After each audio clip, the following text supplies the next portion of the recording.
Welcome to battle number 2 of week number 8 of the FnF Victory Road Draft League.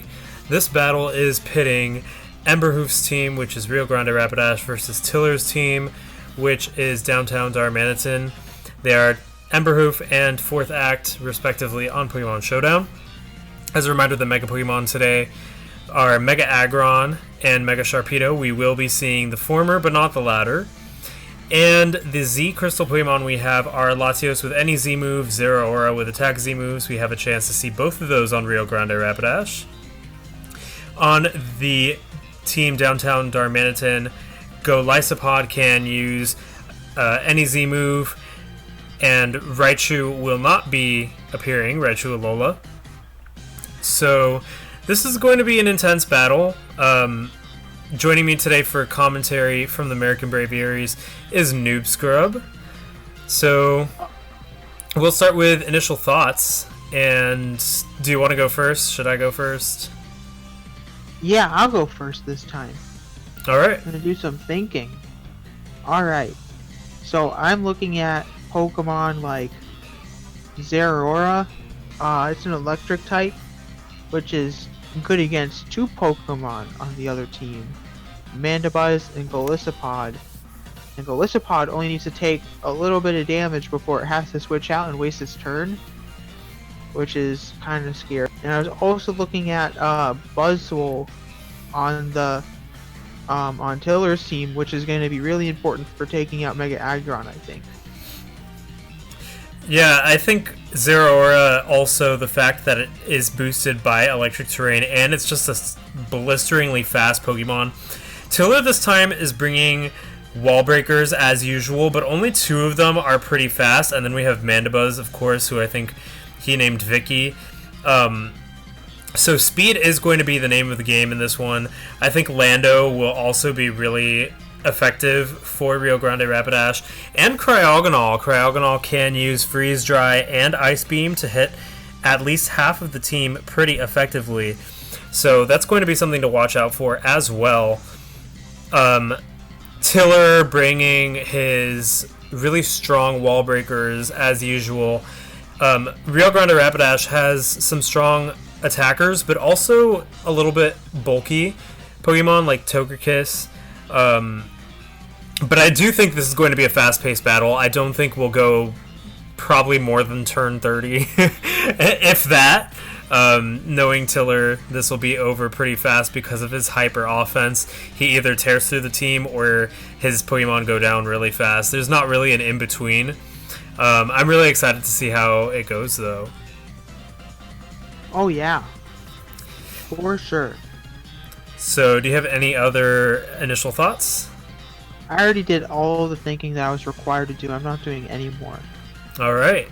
Mandatory thinking cap has been reached, so we could go ahead and start if you want to let them know to begin. And I'm thinking we'll see Tapu Koko first, because that's usually who goes first with Tiller. Yeah. I think he starts with Tapu Koko sometimes. I haven't been watching them as much. I've been kind of busy recently. But when I did watch, it was mostly Tapu Koko, I think. And I think we actually might see Lando start too. If Lando goes for the Earthquake, that could be really strong against Tapu Koko. Lando's definitely going to be a Pokemon to watch. Not only does it have strong presence, but it also has Intimidate. And indeed, that's exactly the 2 that begin. And Vicky the Mandibuzz comes in, but calls out that switch in and goes for the U-turn instead. We could see Zeraora be the one to come out. Oh no, Togekiss. Colgate the Togekiss. The 2 That's flying. a good nickname. Right? I agree. Ooh, Dazzling Gleam does a ton of damage, going down to 2% on Vicky. Vicky goes for the Toxic. That's just like usually, like Tiller's style isn't really stall, so Mandibuzz is usually like the first Pokemon to go down for him. Yeah, I really wish he would have let me have Mandibuzz. That was really mean of him. And another Dazzling Gleam does big damage to Blackbird, who is at 25%. Is this going to be a Hidden Power Ice? It is Hidden Power Ice, and Landorus goes down. Hard call out on that switch to Lando. That was pretty smart. Yeah, I think Aggron would have been a safer switch in there. Mr. Hugs the Zeraora comes in, who will take advantage of that electric terrain for one more turn. It looks like it's getting ready to give a hug. Right? With that stance is a very hug-like stance. Mandibuzz back in, and knockoff is going to be enough to take down Vicky the Mandibuzz.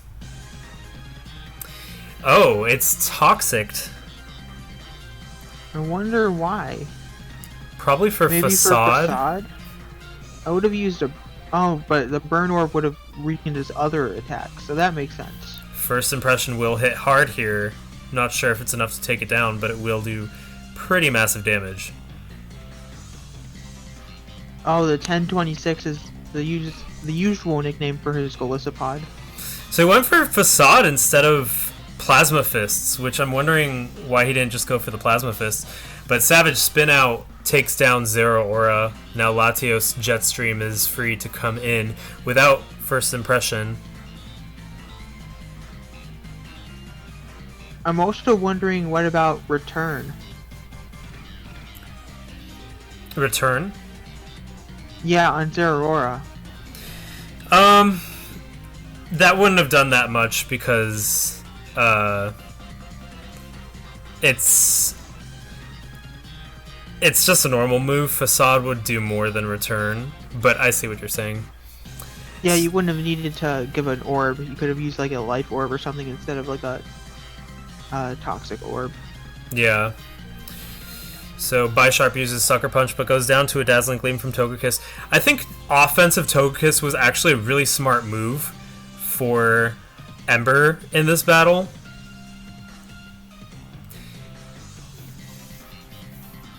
Yeah, because defensive Togekiss probably would have gotten like... It wouldn't have been enough to stop the attacking Pokemon. Alright, Latios is out once again. In comes Tapu Koko. And Thunderbolt's going to take down Tapu Koko. It's a 3-3 score. Completely even. Actually, not completely even, because Golisopod does have some damage done on it. And we have a Z-move here, Devastating Drake doing 86%, but Leech Life is going to do a lot to 89. Wow, this is a pretty intense matchup here. In comes Zygarde 10%. Ooh, Draco Meteor takes it down! I wonder why he switched into that. I think he was anticipating the Thunderbolt. Oh, that makes sense. Buzzwole's back. Does Latios have Psychic? Now Thunderbolt is free to be used without any immunity. Wow. Really intense callouts here, and we're only in turn 14. The thing is that his special attack is so low, it might not even kill even with the Thunderbolt. Latios's? Yeah, I think. I don't know. I don't know. I think Thunderbolt could be enough to take it down with the electric terrain up. This might be an Assault Vest Buzzwole, because Devastating Drake, I thought that would have taken it down.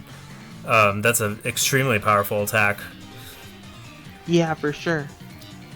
Oh, I see what you're saying, because of the special attack drop. Yeah. I think he should just sacrifice Latios at this point. I think Tiller is in a good position to take down Latios without getting too much damage done to himself. That's what I'm thinking, but... A switch to Aggron would be fatal if Drain Punch is the move used here. Yeah. I don't really know which Pokemon could take out Buzzwole at this point. I think Latios can do enough to bring it down. Ooh, and Psychic does take it down. Golisopod is the last Pokemon to come out. And it's used its Z move. So, ooh, this is so intense. Latios can switch to Aggron to take that first impression so that Latios could come back in later to use Thunderbolt. This is a tough position for Tiller to be in. Yeah, first impression deals with Latios. The last two Pokemon standing are Cryogonal and Aggron. Aggron's the one to come out, Metal Face. That might mean that Cryogonal doesn't have a Freeze Dry. I'd be surprised if it didn't, but yeah, this could be that, or it could be that he just wants to go Aggron, not risk Cryogonal going down to a Aqua Jet. Oh, true.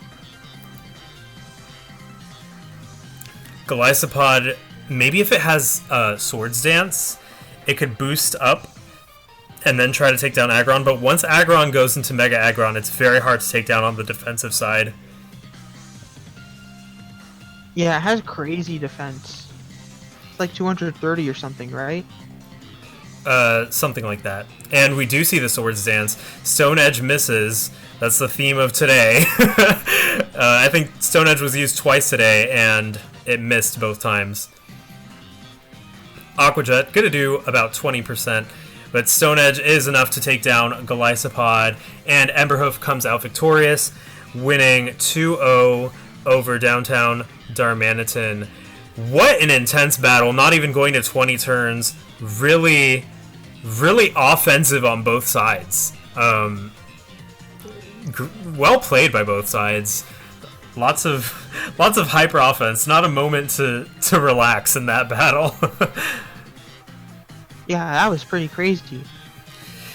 Some of the moments that really stood out, Tiller did a very good call out on that switch to Landorus with Tapu Koko's Hidden Power Ice. That was a moment that could have really been pivotal. And I think then Ember's call out on Zygarde coming in with that Draco Meteor, that was really pivotal too. So some really big brain plays from both sides, and yeah, exciting start to the week so far. Wait, was that the first battle this week? Oh no, it was the second, right? Second battle, yeah, but all the other battles are actually scheduled for tomorrow. So we're gonna have 5 battles in one day, which will be interesting. But yeah, really well played by both sides. Do you have any final closing thoughts? No, I'm all thinking out. No more thinking for me. All right. Well, that was the battle between Rio Grande Rapidash and Downtown Darmanitan. A 2-0 win for Rio Grande Rapidash. And Noob Scrub from the American Braviaries joining me on commentary. And yeah, join in for more Week 8 battles later down the line. And we'll see you then.